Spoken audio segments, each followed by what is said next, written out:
in the scriptures. In spite of that, such a monk don't think all famous monks have right view. Buddha said even a famous monk like this can have wrong view. So since the Buddha gave this warning, the Buddha is trying to tell us, don't rely on any monk, don't rely on any teacher, rely on the Buddha's words that were handed down 2,500 years ago.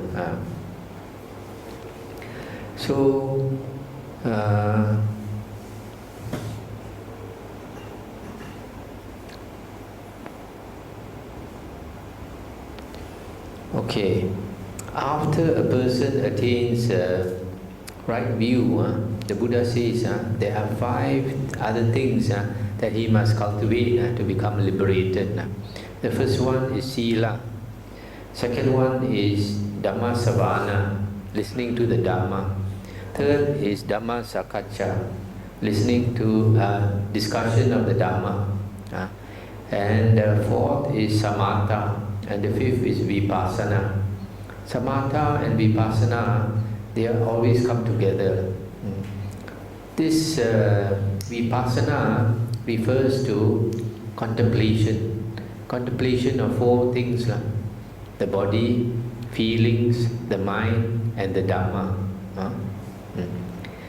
And that is the 7th factor.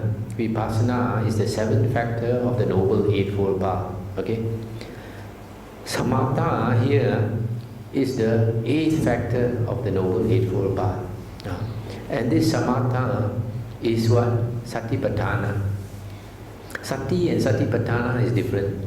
Sati is contemplation. Satipatthana is intense contemplation. If you contemplate, for example, on your breath, without your attention going anywhere else, you keep contemplating non-stop, you will become one-pointed. Your mind will become concentrated, one-pointed. So satipatthana is the 8th factor, is synonymous with concentration, synonymous with the jhanas. So you see, to become liberated, these 5 conditions, even after you attain right view, you must have sila, you must have listening to the Dhamma, you must discuss the Dhamma. You know, when you listen to the Dhamma, sometimes there are certain things you don't understand, so you need to discuss with other people. And then samatha and vipassana. Vipassana is this contemplation of 4 objects, and samatha is the concentration part. Now, in the Digha Nikaya, Sutta number 16, the Buddha said, be a lamp unto yourselves, be a refuge unto yourselves, with no other refuge. Take the Dhamma as your lamp, take the Dhamma as your refuge, with no other refuge. So in other words, don't rely on anybody else, rely on yourself and rely on the Buddha's Dhamma, the original teachings of the Dhamma. The Dhamma is our guide. Teachers tells us very clearly how to practice, and then we make the effort ourselves, and we can attain liberation. Nowadays, a lot of people don't appreciate that the Buddha's teachings is very hard to come by. The Buddha, he looked into the past lives. The whole night, the Buddha did not sleep. Whole night for 12 hours, from 6 p.m. Until 6 a.m. The whole night, the Buddha looked into the past, and the Buddha managed to look into 91 world cycles. 91 world cycles. That's an extremely long time. The Buddha says one world cycle is so long, it's hard to imagine. But he looked for 91 world cycles, and he saw only 6 Sammasambuddhas willing to teach the Dhamma. Most Buddhas, 99.9% of Buddhas are Pacheka Buddhas, peaceful, refuse to teach. Because worldly people are very hard to teach. They teach, they don't want to practice, not interested. So only 6 Buddhas are in 91 world cycles. So because of that, if we don't make use of this opportunity, that now that the Dhamma is available to us, after we pass away, you're not going to meet the Dhamma for a very, very, very long time. So we must make use of this opportunity. Now, also in one sutta, the Buddha says, a person becomes liberated on 5 occasions. There are only 5 times a person can become liberated, become an arahant. The first one is when he's listening to the Dhamma. Another one when he's teaching the Dhamma. Another one when he's repeating the Dhamma. Another one when he's reflecting on the Dhamma.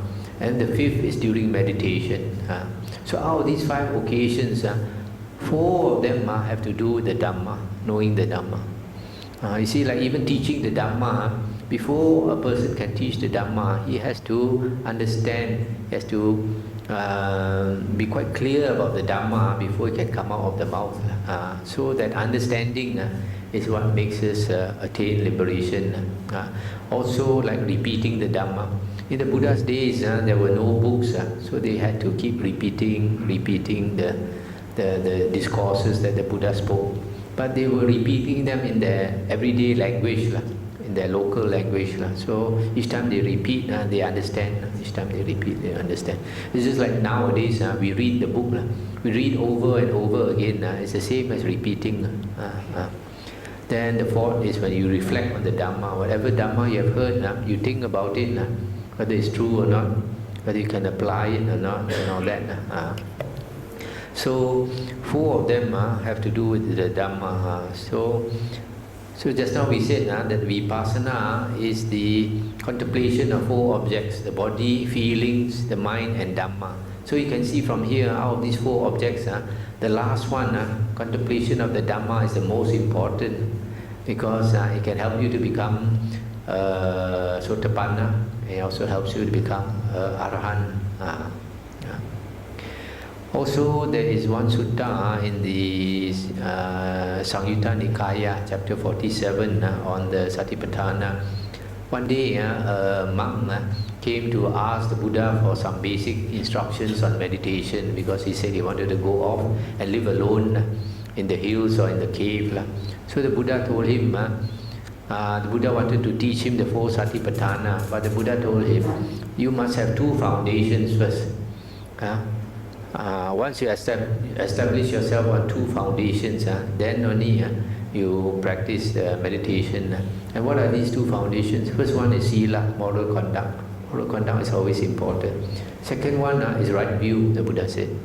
And right view we know you get only from listening to the Dhamma. In other words, once you listen to the Dhamma, you understand, then only it is safe to meditate. Otherwise, some people, they meditate wrongly, sometimes they go mad and all these things. But we say, chao pho yak mo. So I stop here for tonight. I hope you can see the importance of right view and the importance of listening to the Dhamma. I hope you go into our website and listen to more of the Dhamma. Let's stop here. You have any questions or anything to discuss, and bring it up.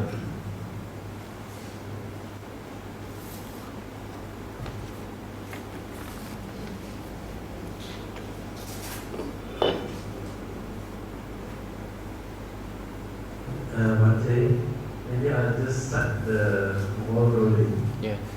Okay, after the 8 disciples attained the stages of sainthood, either Sotapan or Sagaragami, Anagami, and so forth, can they downgrade back into some subsequent evil actions? In the suttas, the Buddha says that once you attain these various stages of Aryahood, you can never regress. Can never regress. So if a person regresses, he has not attained. A lot of people like to believe that they have attained certain stages, and sometimes their teacher tells them that they have attained